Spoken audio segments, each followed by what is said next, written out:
Hello everyone, आज हम देखेंगे इस वीडियो में समास के प्रकार के बारे में हम पढ़ेंगे। जो समास है, समास मुख्यतः 6 प्रकार का होता है। समास कितने प्रकार का होता है? मुख्यतः 6 प्रकार का होता है। तो इसमें इसको हमने एक ट्रिक के माध्यम से समझा था। वह ट्रिक का क्या नाम था? भूल गए आप लोग? द्वंद्वी अवतक। क्या था? द्वंद्वी अवतक। द्वंद्व होता था द्वंद्व समास, द्वंद्व समास, द्विगु समास, अव्ययी भाव समास, बहुव्रीहि समास, तत्पुरुष समास तथा कर्मधारय समास। ठीक है, चलिए तो उसी में सबसे पहले प्रकार की पढ़ेंगे। जो समास का पहला प्रकार है अव्ययी भाव समास। हम चाहे तो द्वंद्व समास भी पढ़ सकते हैं, द्विगु समास भी पढ़ सकते हैं, ऐसी बात नहीं है। लेकिन ये जो है एक सिस्टम नहीं है कि इसका क्रम जो है निर्धारित नहीं है। इसका क्रम आगे पीछे हो सकता है लिखते समय। चलिए सबसे पहले हम जानेंगे कि अव्ययी भाव समास क्या होता है।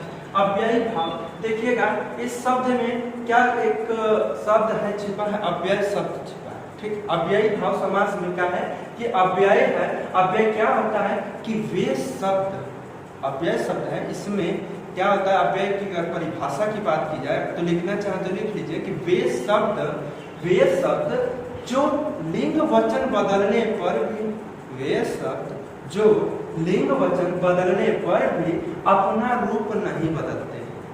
वे शब्द जो लिंग वचन बदलने पर भी अपना रूप नहीं बदलते, उसे हम अव्यय कहते हैं। और वही अव्यय भाव समास के अंतर्गत हम उसकी चर्चा उसके बारे में हम पढ़ेंगे। देखिए, जैसे परिभाषा है कि जिस समास का पूर्व पद प्रधान हो, जिस समास का पूर्व पद प्रधान हो तथा वह अव्यय हो, क्या हो?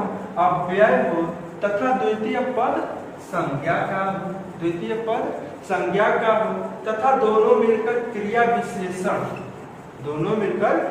विशेषण का कार्य करते हो, उसे ही हम अव्ययी भाव समास कहते हैं। चलिए हम जानते हैं कि पूर्व पद क्या होता है। पूर्व पद प्रधान का है, मतलब पूर्व पद को मुख्य माना है। तो हम लोग जब पढ़ रहे थे समास, तो समास में शब्द आया था कि पद कितने होते हैं? पद 2 होते हैं। एक पूर्व पद होता है तथा दूसरा होता है उत्तर पद, है ना?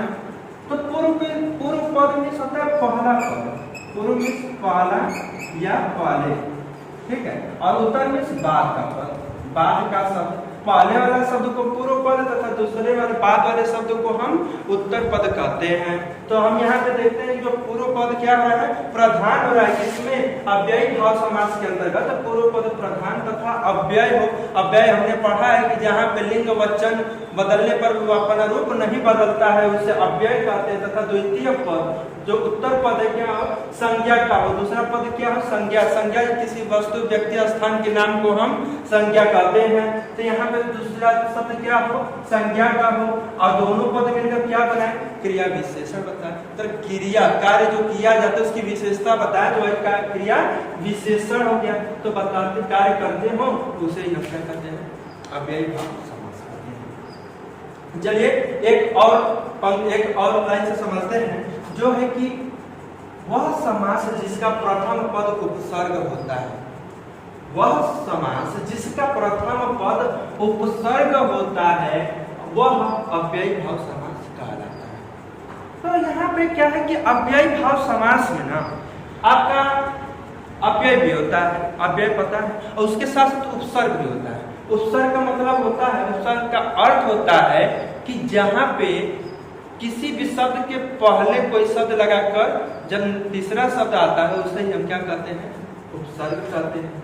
तो उपसर्ग का प्रयोग हम अव्ययी भाव समास में भी करते हैं। तो इसका कहने का मतलब यह है कि वह समास जिसका प्रथम पद उपसर्ग होता हो।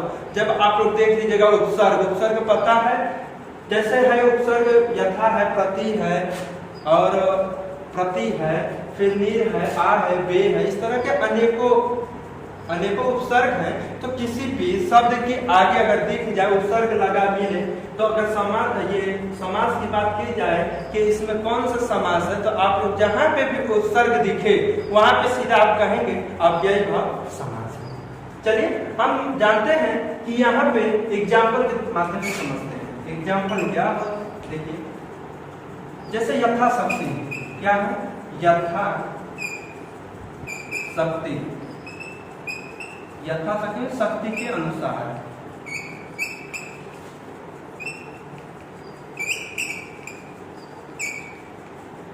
फिर आता है आपका प्रतिदिन, देखिएगा प्रति उपसर्ग है, प्रति उपसर्ग है तो इसको देखिए प्रतिदिन कैसे, दिन और दिन मिलाकर क्या बनता है, आप कोई भी काम दिन दिन करते हैं तो दिन दिन का अर्थ प्रतिदिन, ठीक। ऐसे ही आप लिख सकते हैं मनमाना, कोई भी कार्य मनमाना करना, ठीक है ना, मनमाना। मनमाना में क्या होता है, आपको कोई कहता है पढ़ने के लिए लेकिन आप लोग पढ़ते नहीं है, होमवर्क करने के लिए टीचर्स कहता है लेकिन आप लोग होमवर्क नहीं करते हैं, क्यों? क्योंकि आप लोग मनमाना करते हैं। तो मनमाना का अर्थ क्या होता है, मनमाना का अगर हम विसर्ग करते हैं, विग्रह करते हैं, मनमाना के जब हम तोड़ते हैं तो यह क्या हो जाता है, मन के अनुसार।